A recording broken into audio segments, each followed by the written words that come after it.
I wanted to start by asking you if you could talk about why you believe that chefs should probably have more than one type of olive oil in their kitchens. Well, I think chefs will have to know that olive oil is a bit like wine. When you eat food and you do wine pairing, you realize how important it is to match a wine with a food. Sometimes you don't like so much the wine, and then it matches with the food perfect, and then you love it. So olive oil has a lot of varieties, and I understood from the very beginning of my experience in the kitchen that is not the same thing to use picual or arbequina or cornicabra or picuda. Each variety has their own flavors. So why should I use just olive oil? I want to get the best out of it. So that's why I use it also as a condiment. Because if you try 5 mashed potatoes with 5 different olive oils, there will be one that you will love more than the others. So why should I go to the ones that I don't like? You know what I mean?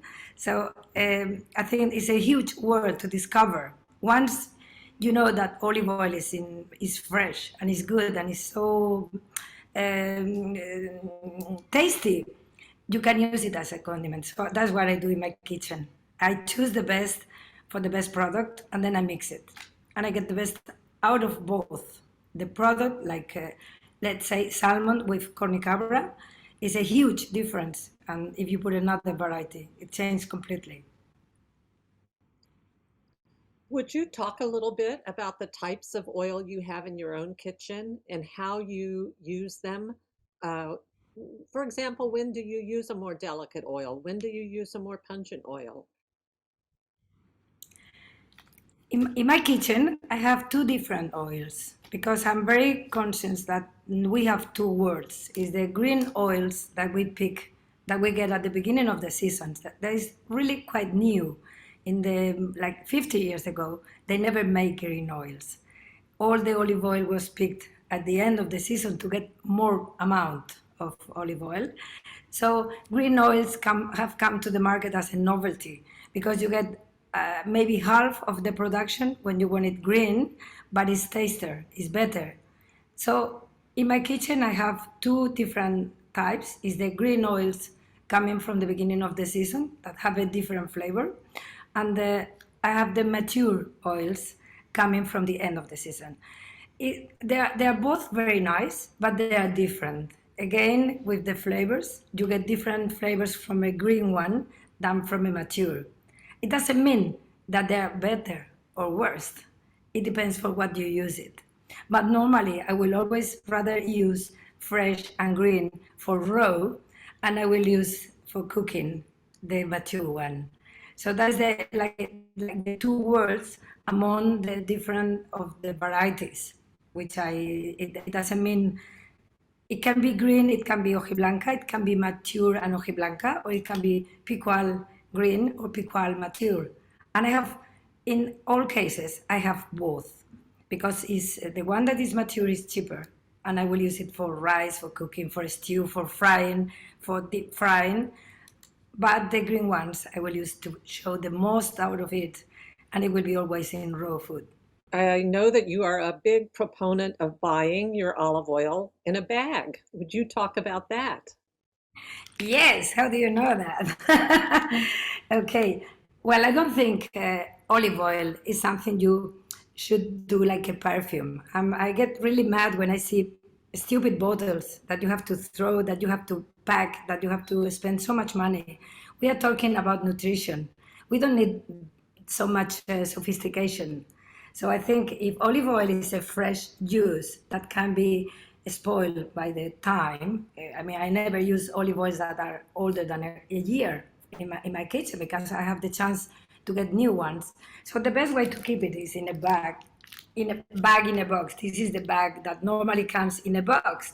So when you press, the bag is getting squeezed. So no air, no light, and I keep it where I live, where I am. I'm never on 50 degrees, I'm never under 10. So it lives with me in my kitchen, in my house. So this is far the best container for olive oil and the most sustainable. because one bottle, just one bottle, a small bottle is 10 times taking more materials, and in terms of sustainability, this is 10 times better than bottles. So we don't need to see the olive oil. We don't need to see that it's green. We need to see the labels. We need to know the producers, and we have to read the guides. There are so many guides in the world that tell you this is the best one this year. So just believe that what you have in the bag is what you are buying, and then that's the best way. You can buy once a year the olive oil for the whole year. You mentioned sustainability. Would you talk about that in relation to olive oil? Do you feel like using olive oil helps you operate a more sustainable kitchen? Yeah, I think olive oil will be in terms of sustainability will be the best fat that we can use. In my case, of course, because I live in Spain, our forest is not pine trees. We have a forest of olive trees. So what about if we don't use olive oil? Then no more trees will be there. It will be plenty of cereals, or I don't know what will be there. But we already have this treasure. So for sustainability, we have olive trees everywhere in Spain, even almost in the north. We also have. So it will be stupid not to. I'm always talking about kilometer zero. I try to be attached to my place. I grow my vegetables, so why should I use a fat coming from somewhere else in the world? I mean, it will be stupid. So in terms of sustainability, apart that in terms of nutrition, which is already declared as the best fat that you can use, especially in sustainability, is a must. Is a must in the producer countries, of course. In restaurant kitchens where chefs are trying to use more plant-based menus, do you feel like olive oil plays an even more important role? Does it maybe, give you some flavor that you would normally get from animal fat? Can you talk about that a little bit? In my kitchen, I use a lot of vegetables, and what you get when you mix vegetables, and scientists already show that when you mix tomato with extra virgin olive oil, gives the best of the tomatoes, and olive oil too. It's not the same thing having just olive oil or just tomato. When you put them together, when you put them together, they become something really, really different. And there's many studies on scientist world talking about this. How does it work? Or how important is to cook rice with extra virgin, or wheat, any cereal or any plant that you cook with olive oil. It must be any components in the olive oil that makes the product so much better. I'm not expert on that, but I know because I've been told, and I really believe that it must be like this. So vegetables, of course, they get enhanced with olive oil, and if you choose the right one, then you will be amazed. When you have a tomato and you make a sauce with the tomatoes, and you put 5 different olive oils, and you realize that picuda gets the best of the tomatoes, you will never use another one again if you have the possibility to have the varieties. So for me, it's really I play with the flavors of the olive oil, and I can do very simple dishes that people get amazed when they try. And it's simple, Sometimes now I have a beetroot. I don't want to say gazpacho because the word is so much used, but I made a kind of cold soup with beetroots and tomatoes and the picuda olive oil. And people don't believe that the taste is so round, so perfect. It matches so well. And maybe they have a lot of dishes, and at the end they will say, wow, everything was very good, but this beetroot was to die for. So I think olive oil absolutely makes a big change. What will the world will be without any fat? And olive oil is far the best fat that you can use, especially because it's the only one that is obtained by mechanical methods. Is the only fat that is fresh juice of a fruit. Can you imagine? And it has so much acidic oil. It is like a miracle. That was a great answer. Thank you. I know you now also have your own garden, which is new for you. You're growing a lot of your own fruits and vegetables. Have you made any discoveries about vegetables and olive oil now that you have your own source? Now I am growing my own vegetables for my restaurant. I can say that like 100% of the things we serve at the restaurant are produced in a little plot. Well, it's not so little, it's 1.5 hectares, which give a lot of work. And I have always been very fond of vegetables and olive oil, but of course now that I have to pick whatever is available in the garden, then I have to think to be more conscious of what to do, because some of my clients will think, oh, there is only vegetables in the menu. There are other things, of course. We have fish and very very nice meats, but I have to get the best out of it now because I have the really the best vegetables you can get. And now I have a zucchini. We have a zucchini, and I made a béarnaise with arbequina, and it matches perfectly. I mean, it's as good as asparagus. We had asparagus before, and we changed it into raw zucchini, and they work perfect. I just add some anchovies on the top just to give a little bit of, anchovies is umami, so you have the feeling that you are really eating something, but you get amazed to have this kind of food. It's not everybody in the vegetable world, so many more people in the meat or in the animal. But once they try, they love it. They love it. We are also making artichokes with cocoa alioli, and it's also based on extra virgin. And again, it's something that people get like, oh, what is this? Cacao, olive oil, and my extra virgin olive oil ice cream with lemon or with honey. I mean, we don't use any dairy to make the ice creams. Yeah, I noticed on your menu, the La Cubierta menu, that you specify what type of olive oil you're using in some of these dishes. Is that, why did you decide to do that, to specify the type of olive oil, and how have diners reacted to that information? It's a long time I discovered the varieties of the olive oil. So why should you use one that doesn't match? And again, I'm going to the comparison with the wine. What about having a wine with a cheese that doesn't match? It will spoil your food. So once I discovered this, like 15 years ago, I started to work on the varieties.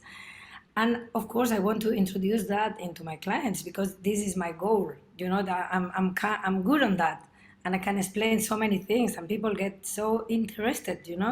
There's not many people doing that, so it's my where I'm good on olive oil. So I explain people that corny cabra, blah blah blah blah, or hojiblanca or picuda, as I'm talking to you now, to know how big your world can become on having varieties, because it makes a big difference. I mean, if we were in a live, we could try like tomatoes, potatoes, or fish with the different varieties, and you will say this one is there will be one that will say this is so much better than the others. So once you know that for a long time, as I do, I have to talk to people because I realize there is no idea about this world. For me, it's normal, but I want to tell people how important can this be in a kitchen. Instead of adding caviar or adding something very posh, I add my extra virgin, which I really get the best of the best, and then I put it on the top as a name, as something really important. I think a lot of Americans have a hard time with the more pungent olive oils, the ones that are very bitter, real early harvest. types that are so peppery. Can you have some advice maybe for chefs or cooks about how to get people more, uh, how to make these oils more approachable? Again, when you have the an olive oil that is very fresh and is pungent at the beginning of the season, you have to think more than ever on the varieties. Which variety are you using for what? So when you have a very pungent picual and you mix it with artichoke, it becomes so mild that you don't believe that it's mild. Or if you make an ice cream with a very pungent and a very bitter olive oil, and you make an ice cream with sugar, no more bitterness, no more pungent. It disappears completely. So you have to be more careful when you make the combination of the olive oil and the product that match. At the beginning of the season is the most important time because if it's bitter, nobody will like it because nobody like to try olive oil. Olive oil tasting is, I mean, it's just for professionals, but nobody drinks olive oil. So if you mix it with the right thing, then you make a goal again. Sometimes you try the oil is bitter, is pungent, and then you mix it with the right thing, and it disappears.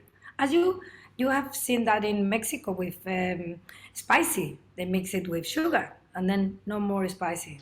So it's a kind of this, and of course, when you cook with a bitter one, bitterness disappear at 30 degrees maybe. Just warm it up and then it will disappear. So warming, it will be a good idea. And one of the things I want to tell, when you fry with extra virgin, which I do, and I love frying with olive oil with extra virgin because it's, I mean, I could be talking about frying, which is a huge word again. I will never use the first frying. I mean, I will always fry something like a piece of bread or throw something to make the olive oil open and maybe remove the bitterness through, you can throw a piece of bread. I remember my mother used to do that. So all the bitterness, all the flavors will come with this piece of bread. And then you start frying. Some people think, oh, if I use only olive oil once, I fry and then I throw. No, stupid. It's the first one is not the good one. The first one is the bad one. You have to wait maybe 2, 3 times to make the olive oil open and give all the power that to fry.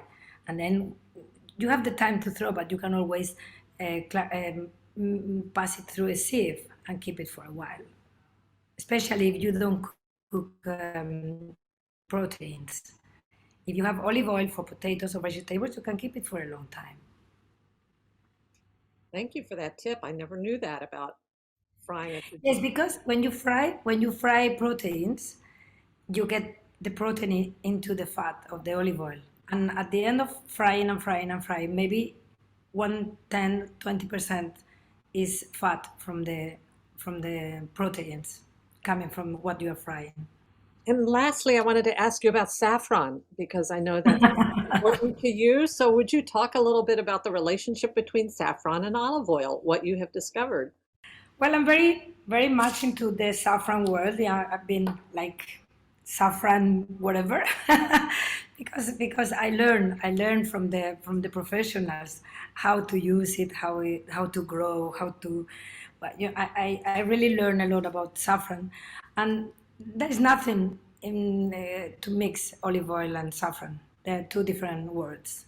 If you want if you mix olive oil with saffron, you won't get a better saffron, and vice versa, because saffron is not liposoluble. Is liposoluble, so you don't get anything out of saffron except a little flavor, but you don't even get the color. So, two words that have to work separate. But of course, I always use a bit of saffron everywhere. This is like enhancing the flavors, but not especially with olive oil. No way.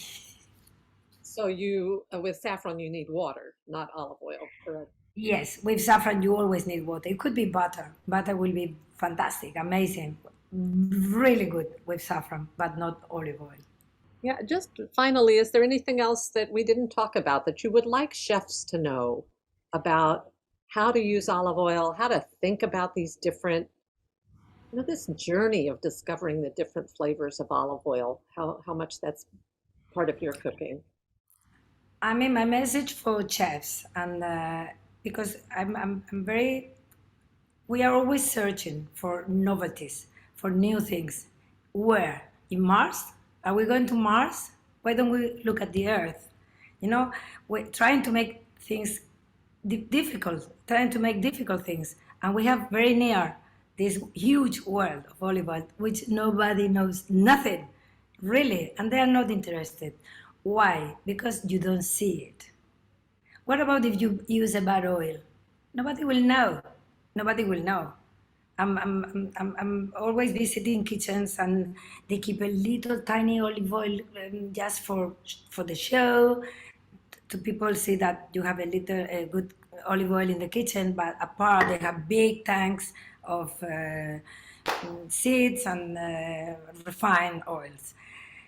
We have to be more conscious. Our chefs must be very conscious. We have a huge responsibility in terms of sustainability and health. If this is the healthiest fat we can use, we have to give this message to the people. And we are very important because people copy what they get in the restaurants. If we talk about this, they will talk about this at home. If we never talk about this, it will disappear. Extra vision is not going like this. It's going like this and like this because it's so easy to go and buy gallons of seeds, cheap oil that nobody will know that you are using. It's like a kind of conscious life, which we should be doing, all chefs around the world.